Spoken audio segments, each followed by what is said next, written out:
Salut les amis, j'espère que vous allez bien. On se retrouve aujourd'hui pour une nouvelle vidéo mood board pour les combos couleurs de Distress Oxide. Donc aujourd'hui j'ai voulu réaliser une création sur le thème marin. Donc j'ai choisi 3 tonalités de bleu différentes pour réaliser le fond de mon mood board, comme je vous propose à chaque fois dans mes vidéos. Je vous invite à aller voir les vidéos précédentes si vous ne les avez pas vues. Je mettrai en i la playlist dédiée à ce sujet-là. Donc là, j'applique la couleur Speckle Egg en Distress Oxide, et là, la couleur intermédiaire, c'est le Salvage Patina. J'aime beaucoup cette couleur, je l'ai achetée récemment et je l'aime beaucoup, je ne m'en lasse pas de l'utiliser. Je trouve qu'elle se marie très très bien, autant pour un thème marin que pour un thème froid comme l'hiver. Je sens que je ne vais pas me lasser de cette couleur-là. Donc je viens appliquer avec ma mousse ma couleur. Je fais très attention de ne pas passer à travers le pochoir, c'est assez délicat, c'est une question d'habitude, mais ça se prend bien l'habitude.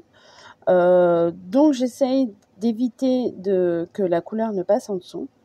Et là, pour réaliser un beau fondu entre les deux couleurs, j'hésite pas à faire qu'elles se chevauchent, l'une sur l'autre. C'est ce qui va nous donner un très beau rendu, un très beau fondu entre les deux couleurs, où on ne verra pas où l'une s'arrête et où l'autre commence. Et là, je réalise la même chose avec ma couleur la plus foncée, donc c'est le Peacock Feather que je viens appliquer en bas de mon mood board, et je vais venir également la fondre avec le Salvage Patina. Donc je monte la plus foncée et je viens descendre la couleur la plus basse pour réaliser un joli fondu. Ce qui est le plus dur dans cet exercice-là, c'est d'avoir la même quantité d'encre partout, qu'elle soit assez homogène. Donc là, avec un autre pochoir écriture, je viens appliquer de la couleur. Donc je fais toujours la même façon, j'ai couleur ton sur ton en fait. Je ne viens pas prendre une autre couleur. Donc là c'est un pochoir que ma scrap copine m'a découpé. Ce sont une association de mots et de formes géométriques en portugais.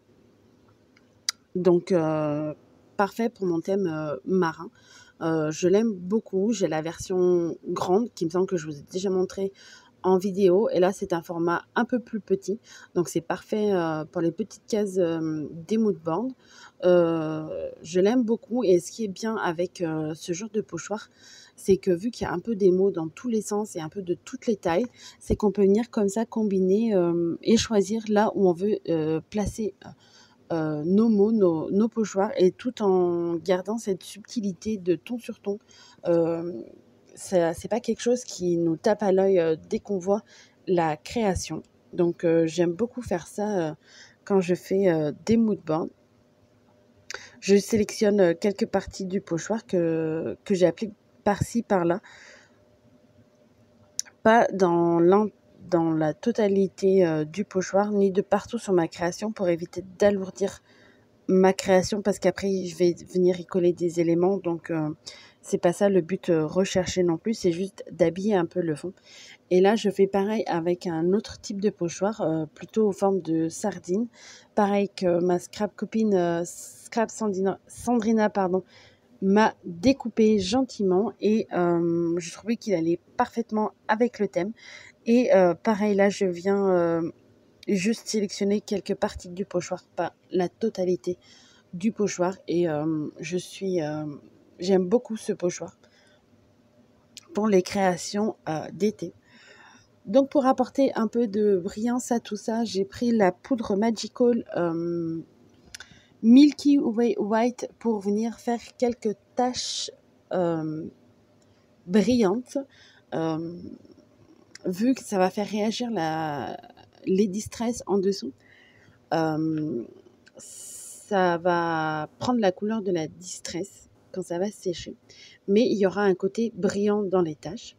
Et avec de l'encre de Chine, je viens réaliser quelques gouttes de noir aussi pour apporter un peu de contraste et rappeler le noir qu'il y aura des tampons.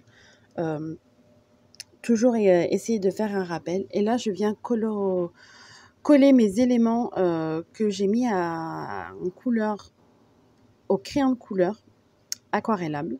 Donc, je pensais avoir filmé, mais j'avais pas dû appuyer sur le bouton pour lancer la vidéo. Mais j'ai simplement utilisé mes crayons de couleur aquarellables pour les mettre en couleur. Rien de bien sorcier. Je suis allée au plus simple et au plus rapide. C'est des tampons de l'encre et l'image. J'ai mélangé les collections. Les fards sont de la collection de cette année. Quant à la mouette et le bateau, c'est une collection assez ancienne, je ne sais pas de quand exactement, mais elle n'est pas récente non plus. Mais je suis tellement fan de cette mouette et de tous les autres personnages qu'il y a dans cette planche de tampons que je ne m'en lasse jamais de les utiliser pendant l'été. Surtout qu'on peut les associer, comme vous voyez, au fur et à mesure du temps avec d'autres collections. Donc, j'aime beaucoup ces personnages. Et là, j'avais mis en couleur la bouée de sauvetage.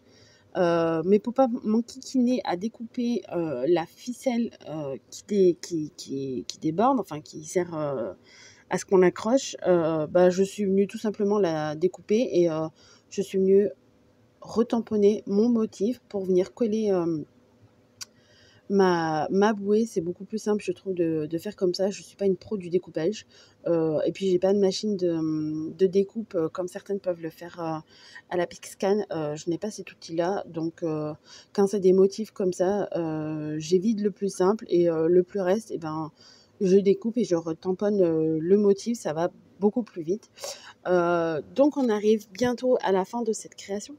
Je vais venir tamponner quelques sentiments qu'il y a sur les planches de tampons. Pareil, elles sont sur les planches de tampons de cette année.